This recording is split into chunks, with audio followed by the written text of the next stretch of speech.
Welcome along, Kia ora tātou. For those of you who don't know me, I'm Mick Black. I'm one of the co-directors of GA, and I am on hosting duty today. So it is my pleasure to introduce Catherine Collins, who will be talking to us about the Ruatau project. And Catherine is a member of the Department of Anatomy here at University of Otago. So I am super excited about hearing about this project. So I'm going to hand over to you now, and thank you very much for coming and presenting to us. All yours. Thank you, Mick. Kia ora koutou. It's lovely to be here online with you all. I've just had a quick skim through the participants so I can get vaguely a sense of who's here. I always find it a wee bit strange doing a Zoom presentation, but nonetheless, here we are today. So I'm going to be talking to you today about the Ruatau, a project that a group of us are working on, and I'll introduce to the rest of the rōpū shortly. So like Mick said, I'm based here in the Department of Anatomy at the University of Otago. So first of all, ko waio, ko te kahurau te maunga, ko kakanui te awa, ko takitimi te waka, ko moraki te marae, ko kaitahu te iwi, ko Catherine Collins toku ingoa. My name is Catherine. I hail from Ōtautahi, from Christchurch originally, but down here in Ōtepoti now and have been for a few years now. And like I said, I'm based in the Department of Anatomy. From an academic background, my research interests lie mainly in population genomics. I do quite enjoy using ancient DNA as a way that we can kind of look back into past populations. So a lot of my research does rely on ancient DNA. And those questions are often linked to human and environment interactions and movements, interactions of past populations. I started off my research career in the Department of Zoology, and that was because I had an interest in genetics and ecology, and I was hoping to kind of bridge those two interests.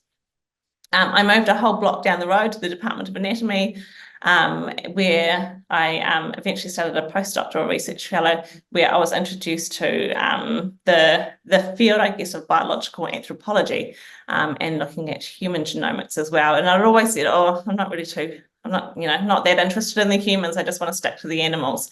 But some of those anthropological questions did kind of pique my interest a wee bit. So now I kind of try and address some of those biological anthropology questions, as well as having a look at some of the ecological questions as well. Ultimately, what I'm hoping to do over the course of my career, though, is kind of move into a position where I can be co-designing and co-leading research. So research that is driven by Māori, as opposed to research that's kind of driven by the researcher or myself. And I do want to briefly introduce you to my postdoctoral research. It's not the purposes of today's talk, but this is the project where I was kind of first introduced to the experience really of working with an iwi and with a community, and that kind of that ongoing relationship. And it was demonstrated to me that it is possible to do this kind of work. So I do want to mihi to Lisa Matasu-Smith, who was the one to introduce me to this project. I was looking at the genetics of the Wairau Bar tupuna. So Wairau Bar is an archaeological site in the north of the South Island near Blenheim, and there were a little over 40 ko'iwi tangata who had been buried at the site.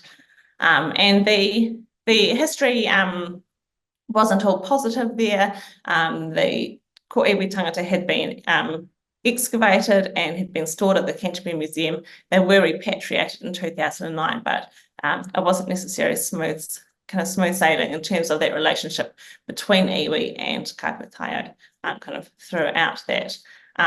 But it was really rewarding, I found, to have the experience to over the course of this project, and today still we are planning future trips to go and visit Rangatane or Wairau and to involve them in korero around the research kind of right throughout. So not a matter of kind of just approaching an iwi, getting approval, if you like, and then moving forward on your research project, but that ongoing relationship I found a really valuable experience. And I think that has shaped the way that I want to approach my research in the future. these days, the majority of my research has somehow ended up focusing on 3 different rat species present here in Aotearoa, the Kiori in relationship to its relationship with humans, and the fact it was transported on the waka of Polynesians when they first arrived in Aotearoa, New Zealand. So looking at the biological whakapapa of these animals to look at the migrations and interactions of the people. And then also the Norway and the ship rats, looking at population connectivity and population structure and that kind of thing, with a view to inform a predator-free 2050 project, of course, looking at the removal of predators in Aotearoa. So that's kind of, I guess, where the bulk of my research is focused at present. So onto what you came here for. The overarching aim of the Ruatau project was to connect Māori genomic scientists with communities. So ultimately, we were hoping that this project would bring these 2 groups together, recognising the role that Māori genomic scientists could play in bridging these 2 worlds, that genomics world and the Te Ao Māori. So that role of the kaipētaiao or the scientist was crucial in the communication between the 2, and ultimately developing some genuine collaborations.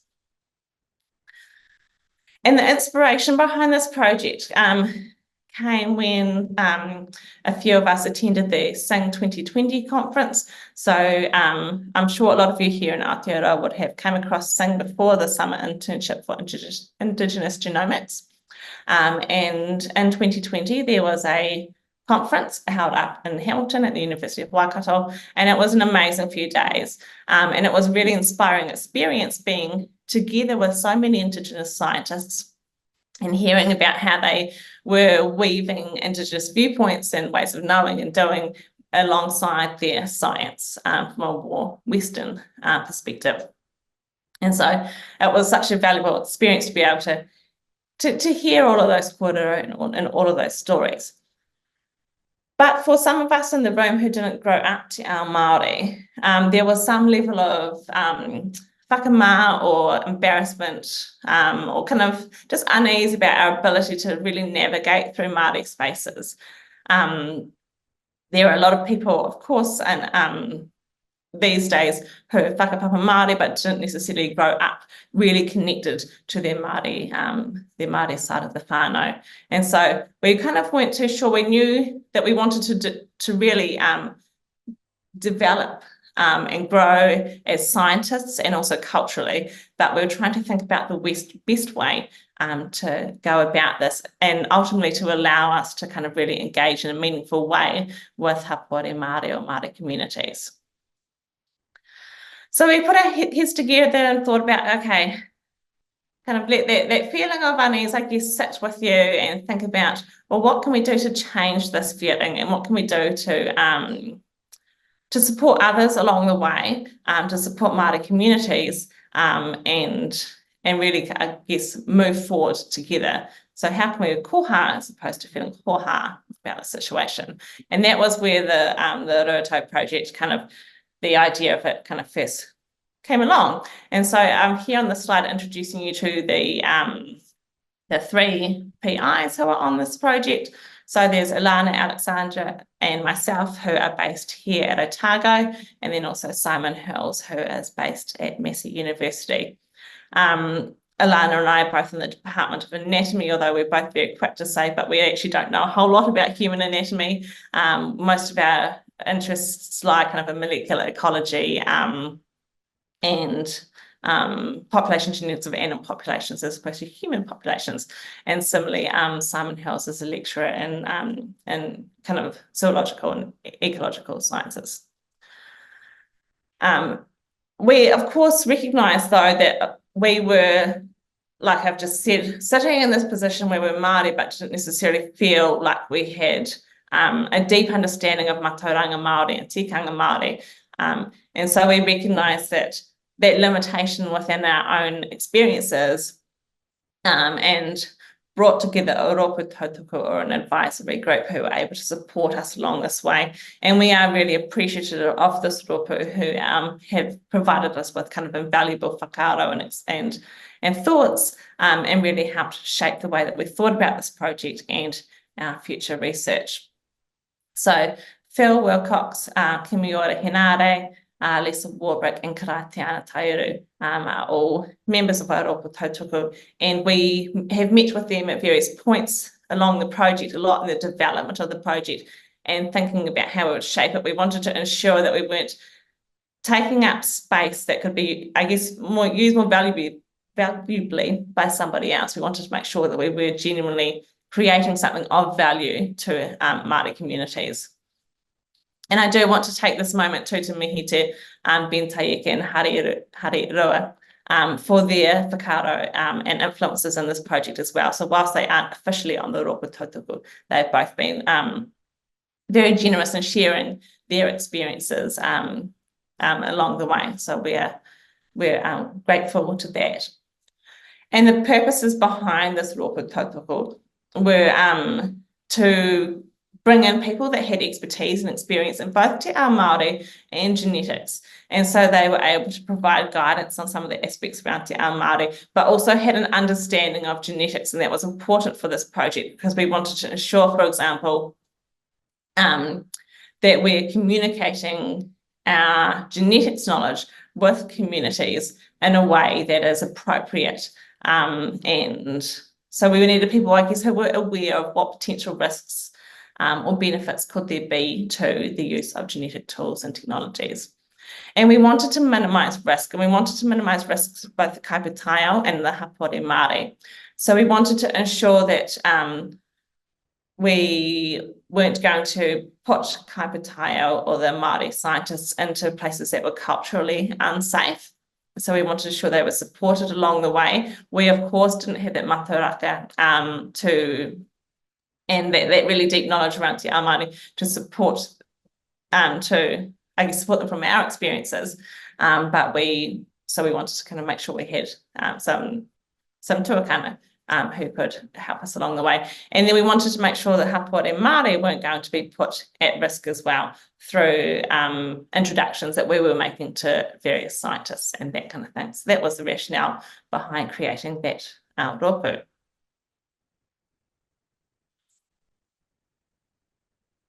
The values of both te ao Māori and academia are often kind of referred to in this, or this whakatauki is often referred to when describing the values of both the worlds of te ao Māori and also worlds of academia.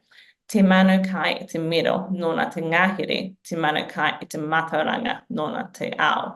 The bird that partakes of the miraberi has reign of the forest, but the bird that partakes of the knowledge has reign over the world. So that's what we wanted to, I guess, help facilitate with Ruatau. We saw the value that genomics research can bring to communities, and wanted to build towards something that kind of allowed these communities to feel empowered in making decisions around genomics research. But in order to do that, we kind of saw this disconnect between Indigenous peoples and genomic scientists. And by no means the first people to recognise this, but this was one small step that we thought we could kind of help to bridge that disconnect. And I guess another obvious fact was Māori are underrepresented in academia. So there would be presumably far fewer Māori within genetics compared to Māori communities who might be, for example, being approached by researchers. And those scientists who are already sitting in that space are likely to be overburdened with service and outreach kind of tasks already, whether that be services to the community or services to the research and the institutions that they work in. So we kind of saw kaipūtaiao Māori who grew up te ao Pākehā possibly as a way to help help each other along the way, culturally upskill these kaipūtaiao and kind of get them up to a place where they were able to work with Māori communities over the course of the project.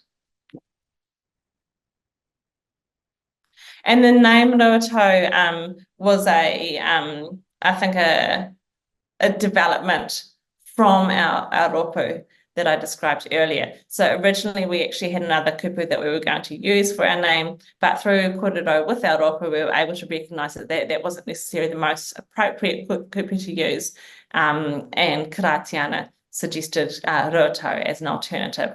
So this idea around the weaving of a helix shape in the kōwhaiwhai that has whakapapa about representing the interwoven nature of the different forms of knowledge.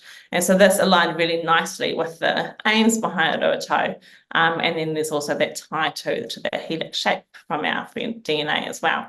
So that was kind of the background to the name.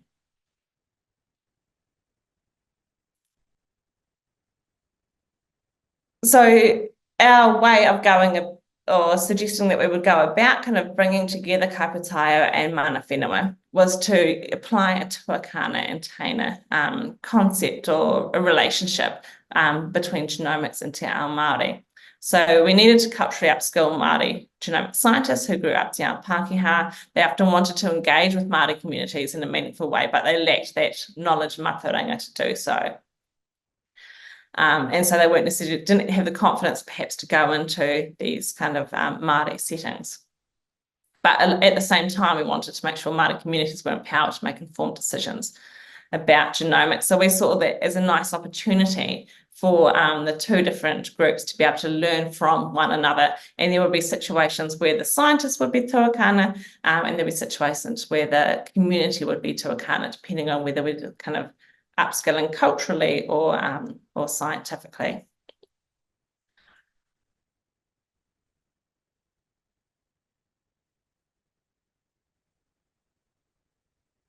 So what we were kind of, I guess, hoping to get out of this is moving away from this, the more traditional way of developing a project, where we've got scientists come up with an idea, they bring their team together, get some funding, hopefully, and approach a community about their research.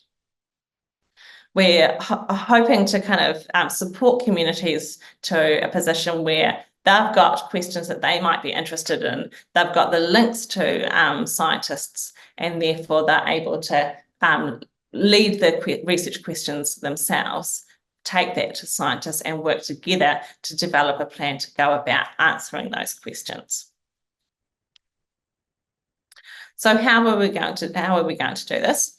The first step in the process, well, this is, I guess, one of the first observable steps in the process. It's been a long way to get to this point, is to hold cultural wānanga. And so the idea what these wānanga would provide a way to culturally upskill kaipūtaiao. At this stage, we're looking at probably doing them in person with a Zoom option as well. So we've created a generic version of materials for these wānanga, and we've ran these past our rōpū tautoko, and we will do again before we run the wānanga that we're planning to hold shortly. And I use the term generic version because there will also be local versions of those materials to run past Hapore Māori. So we want to ensure that we're providing appropriate cultural guidance to the kaipūtaiao depending on whereabouts the communities that they're working with are based. So for example, if we're working with a community down here in Dunedin, then we'll want to make sure that we're kind of applying appropriate kaipahu tikanga that may not be applicable, for example, to a community in the North Island. And so that awareness of the tikanga that would be different in different communities. So when in Rome, you do what the Romans do. So yeah, ensure they're locally appropriate. And then alongside that, we've also kind of put together internet companion resources to help support the kaipūtaiao and their further learning. So I guess you can kind of think that's kind of like the supplementary information. It's the stuff that's nice to have alongside your main paper, but didn't quite make it into the main document. So, but still encourages further learning. So it's been quite a big piece of work to kind of bring these together, but also a really rewarding piece of work as well.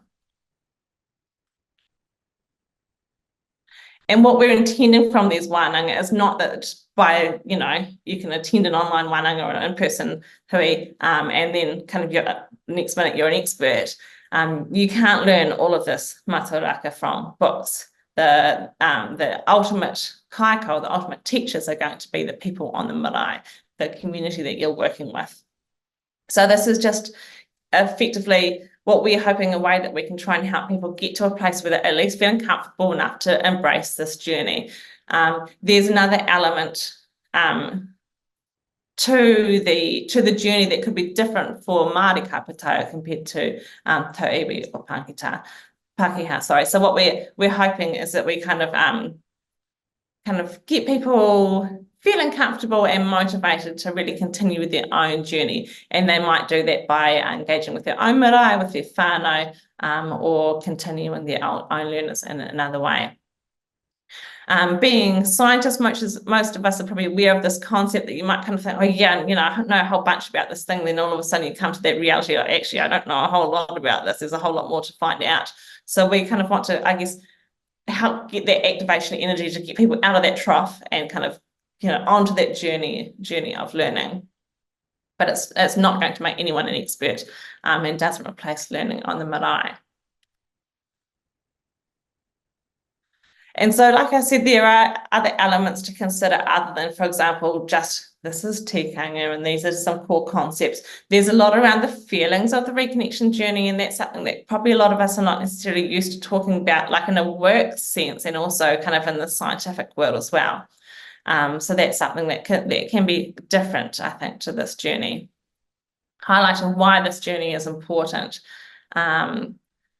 Sharing different ways and techniques people might feel comfortable in claiming their Māoritanga. Often people can feel whakamā, for example, if they don't speak te reo, then there's that feeling of you're not Māori enough, or you didn't grow up in the marae, you're not Māori enough. So trying to help people feel comfortable with where they're at, and the idea that this is a journey that we can all be on together. We will share some core concepts from Te Ao Māori,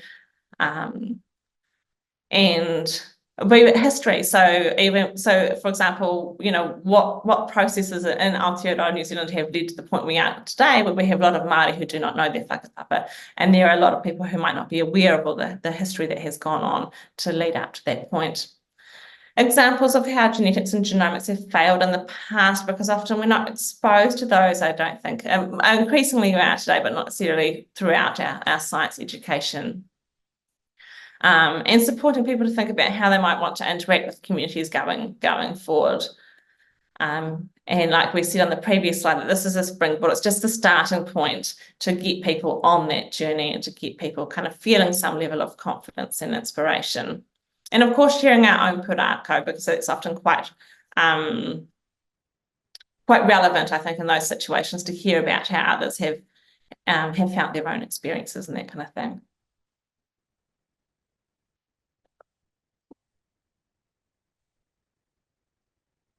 Okay, so now we're at a point where hopefully we've got kaipataio, how kind of feeling like, okay, yeah, I can step foot on the marae. I'm not feeling that same level of whakamā about not knowing my own history, for example, and I feel the confidence to begin to work with communities. So what we're hoping that we can then support the kaipataio to do is to hold genomics wānanga. And we, again, just like with the cultural wānanga, we've put together a bunch of resources, so we can't unfortunately just get a whole lot of other people to do our work and be like, oh yeah, you guys can make the resources too. We've kind of pulled together a bunch of resources for that. And we want these wānanga to kind of be able to educate communities if they around, I guess, what is DNA? What can we do with genomics? What can we not do with genomics? It's not there, for example, to replace your knowledge of your whakapapa. If we're talking about human genomics, if you know your whakapapa, you know it. You don't need an ancestry test off the internet to tell you that. And what risks or benefits could there be? Sorry. These would be held kanohi ki te kanohi, so on the marae. We felt that was really important. When we were first developing this project, trying to cast my mind back, but we were still in that time, we were kind of going in and out of, alert level changes. But we were quite confident. We knew that we had to prioritize getting these ones on the marae, even if the Aotearoa ones had to be on Zoom. And just like the cultural material, we have ran a version of the genomics material past Aotearoa tautoko, and we will do it again before we run these SOE with communities as well. Just to, we've all been in situations where we've started talking about our own work and people's eyes gloss over, and they're like, okay, don't really know if I know what you're on about, making sure we're not using too much nerdy speak and that kind of thing. And that the material that we're discussing is relevant to that community. So we would discuss the general plan for the wānanga with hapori Māori in advance. So for example, they probably don't want a whole week on genomics kind of thing. They might want half a day. So we can kind of, think about what's achievable in that time frame and make sure the content is appropriate. And the idea with this was that we would focus our initial focus would be on the ability to deliver urgent needs genomics wānanga. So the idea that a community's already got a question that they're not too sure if they can make an informed decision on, and so we can help provide some additional information around the broader context of their genomics question to give them a hand with their decision-making process. So they might not be interested in CRISPR technology, so we wouldn't go there kind of thing. And there are some parallels in the introduction of Māori communities to genomics, for example, with this and with the SING program. And the idea is that this would be complementary to SING. So it's a wee bit different in that we're kind of going to a community, able to looking at holding a wānanga kind of within a day around quite a specific context for that community, for example. So we're hoping that we can the two groups can kind of complement one another.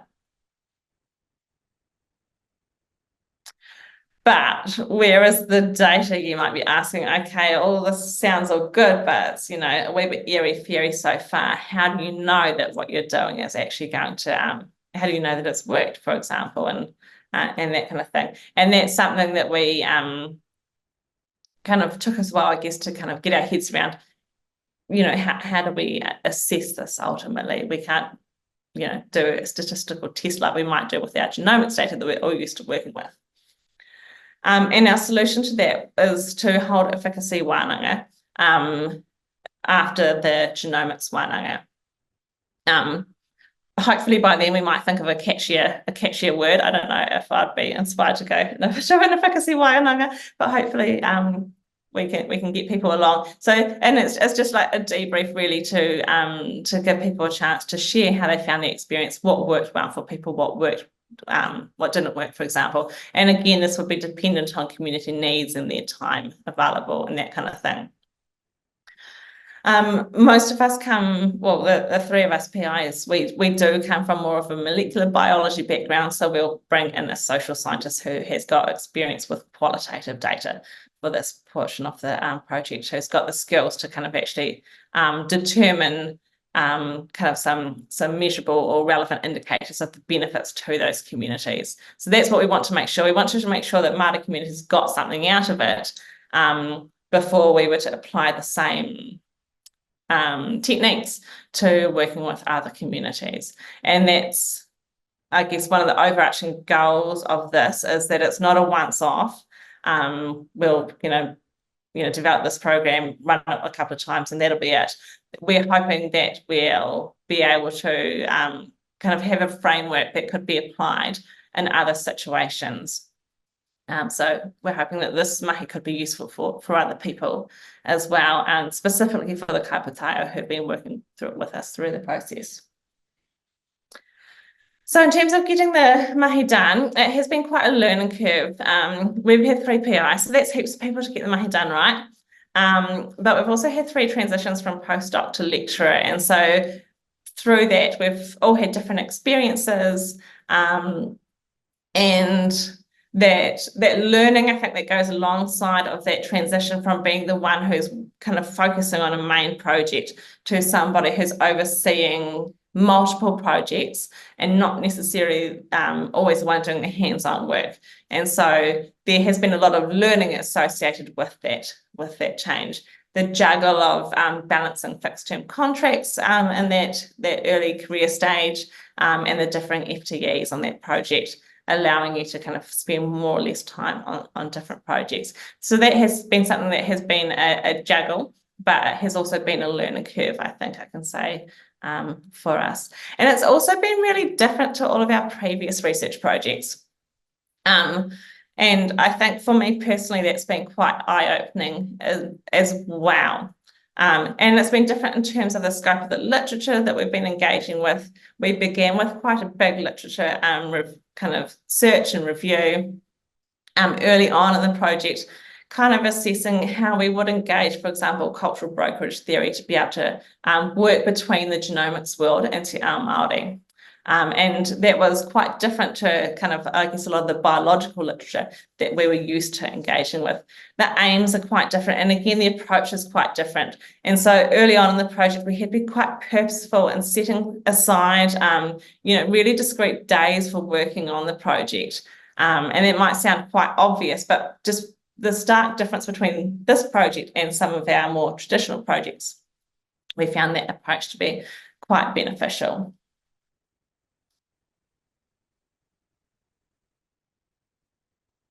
So we're hoping to hold our wānanga over the course of the next 6 months. So that's going to be really exciting to be able to see the materials that we've been working on put into practice.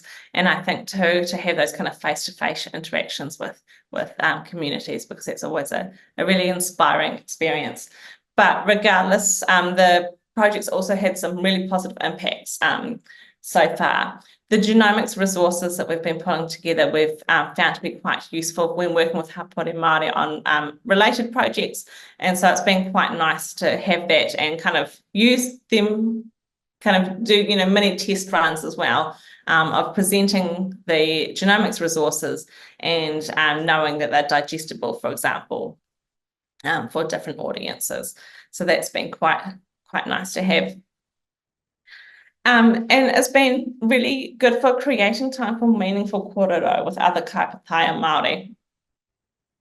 And again, that's something that sounds a little bit airy-fairy, but I think when for people who are on this journey of or working in that intersection between Te Ao Māori and genomics, it's really nice to set aside that time to discuss how the two worlds can interact with one another. And one of the things we're really hoping to get out of this project, we've already been able to put into practice through supporting other Māori early career researchers, and kind of being able to walk alongside other Māori early career researchers as they begin that journey with reconnecting with Te Taha Māori, and beginning to engage with Māori communities in a meaningful way. So that has been really, really positive. Through some of the kōrero around this project, there's now Otago scientist presence on the East Otago taipure. And it's had a really positive impact into our existing and future research projects in terms of thinking about how we would go about those with the experiences that we've accrued along over the last couple of years with Ruatau.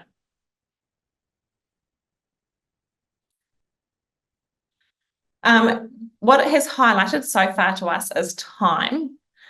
Time for both community engagement. I think it always takes a little bit longer than what you might anticipate, and also time for creating the resources as well. And so I guess because we wanted to make sure we're doing this, doing it right, that has taken some time to get those together. It's also highlighted the value, I think, of the less scientific aims, and I do want to mihi to Genomics Aotearoa too for their support in this project. When it is perhaps a little bit less, we do have some key outputs that we've described, and the same milestones as similar milestones like we would in any other project, but it's a little bit different to the aims of a scientific project.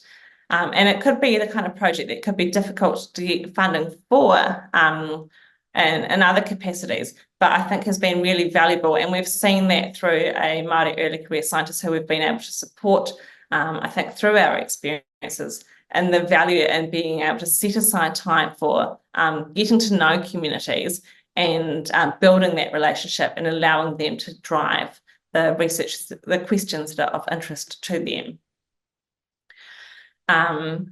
It's reiterated to us the importance of cultural development of kaipētaia Māori, including kaipētaia Māori who grew up te ao Pākehā, and supporting them in their interactions and their development with Māori communities.